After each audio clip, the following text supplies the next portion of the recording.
विषय है महिलाएं शिव शिष्या बनकर अपनी खोई ताकत पहचानने लगी है।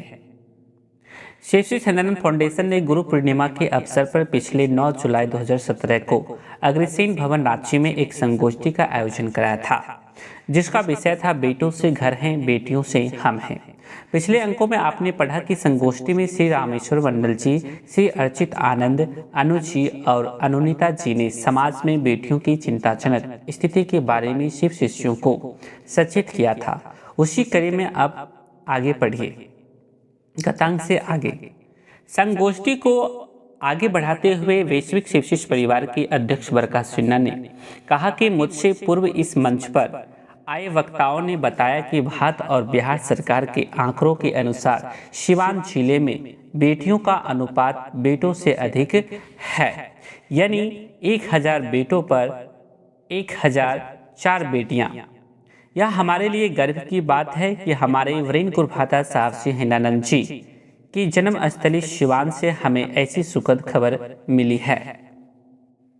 उन्होंने बताया कि साहब श्री हिंदानंद जी अक्सर कहा करते हैं कि महादेव शिव असंतुलन बर्दाश्त नहीं करते। समाज में जहाँ कहीं भी असंतुलन की स्थिति उत्पन्न होती है, महागुरु महादेव के आशीर्वाद से सब कुछ स्वयं ठीक हो जाता है। साहब श्री और दीदी नीलम ने महिलाओं की सोई हुई ताकत को जगा दिया है। वह ताकत जो महिलाओं के अंदर तो थी, पर महिलाएं उसे भूल चुकी थी। साहब दीदी ने उसे याद दिला दिया है। हम पुरातन काल से बोलते चले आ रहे हैं कि उमा महेश्वर गौरी शंकर, पर साहब की शब्दों में कहें तो हम सिर्फ बोलते भर हैं, समझते नहीं हैं। साहब दीदी की कृपा से आज की महिलाएं जागरूक हो चुकी हैं और अपनी ताकत को पहचानने लगी हैं। शिव शिष्या बरखा सिन्हा ने आगे कहा कि मैं शिव कार्य में सामयिक का आकलन विषय पर कुछ बातें आप सभी को बताना चाहती हूँ।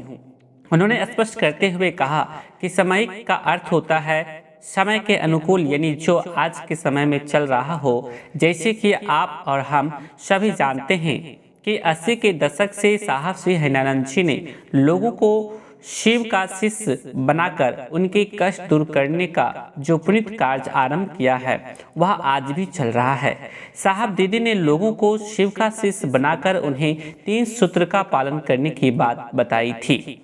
शुरुआत में पुराने शिव शिष्य बताते हैं कि उस समय साहब छोटे छोटे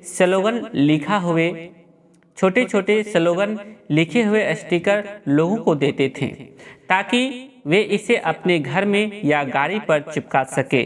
इस पर लिखा हुआ होता था कि शिव जन जन के गुरु हैं, शिव आज भी गुरु हैं, मैंने तो परीक्षा कर ली है, आपकी परीक्षा प्रार्थनीय है आदि। समय के साथ शिव चर्चा बढ़ती गई। बाद में आया कि जगत गुरु शिव की शिष्यता एकमात्र विकल्प है। आइए जगत गुरु शिव के शिष्य बने।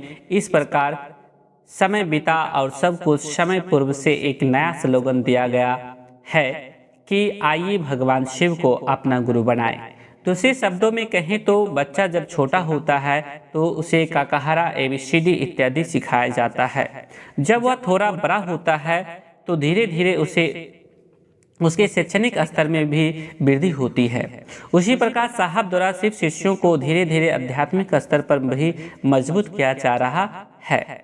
आध्यात्मिक ज्ञान की जानकारी दी जा रही है, इसका प्रभाव भी समाज में देखने को मिल रहा है। तमाम शिव शिष्य अध्यात्म के स्तर पर अपने आप को स्मृत करते जा रहे हैं। शुरू में लोग कहते थे कि शिव तो हजारों साल से हमारे गुरु हैं, इसमें नया क्या है। पर जैसे जैसे लोगों के आचरण और व्यवहार में आध्यात्मिक चीजें आई, गीतों में शिव चर्चा में इसका समावेश हुआ, हम देखते हैं कि हमारे परिवार और समाज में भी काफ़ी बदलाव दिखने लगा है। शिव शिष्य बनने के बाद लोगों का रहन सहन और आचार विचार ही बदल गया है। शिव कार्य में लगे शिव शिष्य हिंदानंद फाउंडेशन का स्लोगन भी साहब ने दिया है, आओ चले शिव की ओर। हम देखते हैं कि शिव शिष्य बनने के बाद लोगों का जीवन किस हद तक अध्यात्म की ओर मुड़ जाता है। बरखा जी ने आगे बताया कि बहुत पहले साहब ने एक बात कही थी, मैं हूँ सजनी मील का पत्थर, अंक पढ़ो चुपचाप पधारो, मत आरोपो अपनेपन को, मत मुझ पर देवतत्व उतारो। मैं हूँ सजनी मील का पत्थर, अंक पढ़ो चुपचाप पधारो, मत आरोपो अपनेपन को, मत मुझ पर देवदत्त उतारो। माखनलाल चतुर्वेदी जी की इन पंक्तियों का अर्थ है कि मील का पत्थर सड़क के किनारे लगा हुआ वह पत्थर है जिसका आपके गंतव्य स्थान की दूरी लिखी होती है।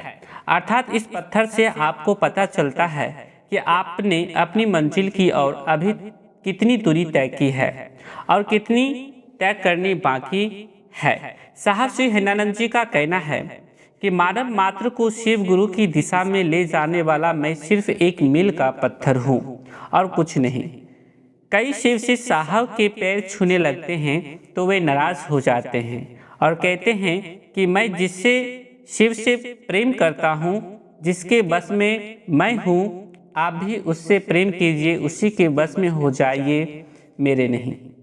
पर शिव शिष्य दुविधा में पड़ जाते हैं क्योंकि महादेव तो सक्षम दिखते नहीं, साहब जरूर दिखते हैं, इसलिए उन्हीं के पैर छूने लगते हैं। सभी को मेरा प्रणाम भाई बहन। ऐसे ही वीडियो के लिए यूट्यूब पे हमारे चैनल को शेयर, सब्सक्राइब एंड लाइक। धन्यवाद।